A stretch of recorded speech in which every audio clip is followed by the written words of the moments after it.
السلام علیکم، welcome to دنیا کی معلومات، اور میں ہوں آپ کا دوست محمد احمد بھٹا۔ دوستو، ہماری سیریز چل رہی تھی ہمارے پیارے نبی حضرت محمد مصطفیٰ صلی اللہ علیہ وسلم کی زندگی، ان کی زندگی کی سنتوں اور ان کی زندگی کے حالاتوں پر۔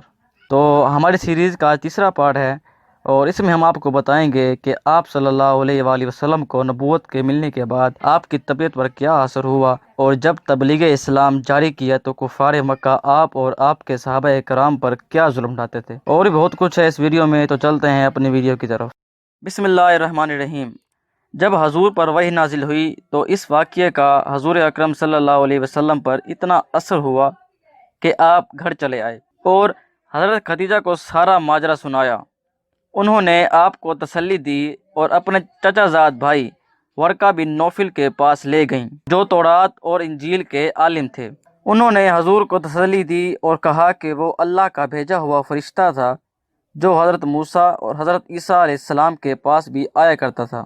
آپ اپنی امت کے نبی ہوں گے، قوم آپ کو جھوٹا کہے گی اور آپ کو بڑے دکھ دے گی، مگر آپ ثابت قدم رہیے گا۔ نبوت کے رتبے سے سرفراز کرنے کے بعد اللہ کی طرف سے آپ کو تبلیغ کی ذمہ داری سونپی جائے گی۔ عورتوں میں سب سے پہلے حضرت خدیجہ نے اسلام قبول کیا، مردوں میں آپ کے عزیز دوست حضرت ابوبکر صدیق، اور بچوں میں سب سے پہلے آپ کے چچا زاد بھائی حضرت علی مسلمان ہوئے۔ 3 برس تک اسلام کی تبلیغ کا کام سری طور پر یعنی خفیہ جاری رہا اور گنتی کے چند لوگ مسلمان ہوئے۔ 3 سال کے بعد اللہ کے حکم سے حضور اکرم صلی اللہ علیہ وسلم نے کھلا تبلیغ شروع کر دی۔ آپ لوگوں کو نہایت سادہ اور دل نشین انداز میں بتاتے کہ خدا ایک ہے، وہی عبادت کے لائق ہے۔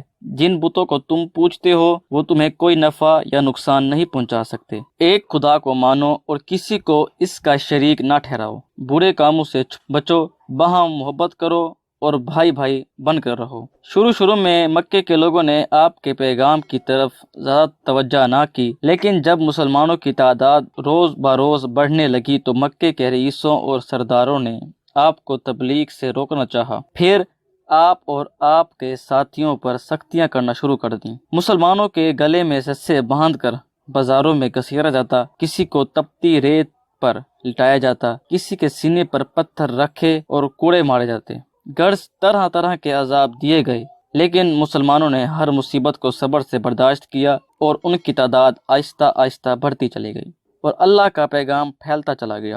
قریش مکہ نے یہ صورتحال دیکھی تو ایک وفد بنا کر آپ کے چچا ابو طالب کے پاس پہنچے اور ان سے مطالبہ کیا کہ اپنے بھتیجے کو اس کام سے روک دیجیے۔ ابو طالب نے حضور سے اس بات کا تذکرہ کیا تو آپ نے جواب دیا، چچا جان، اگر مکے کے لوگ میرے ایک ہاتھ پر سورج اور دوسرے ہاتھ پر چاند بھی لا کر رکھ دیں تو میں نے اس کام سے باز نہ آؤں گا جس پر مجھے خدا نے معمور کیا ہے۔ مکے کے سرداروں نے اب ظلم و ستم کی انتہا کر دی۔ کوئی دکھ، کوئی تکلیف اور کوئی اذیت ایسی نہ تھی جو انہوں نے آپ اور آپ کے ساتھیوں یعنی صحابہ کو نہ دی۔ لیکن خدا کے یہ نیک بندے خدا کی راہ میں پوری ثابت قدمی سے جمے رہے اور اسلام کا دائرہ وسیع سے وسیع تر ہوتا چلا گیا۔ یقیناً دوستو، آپ کو ہماری ویڈیو اچھی لگی ہوگی۔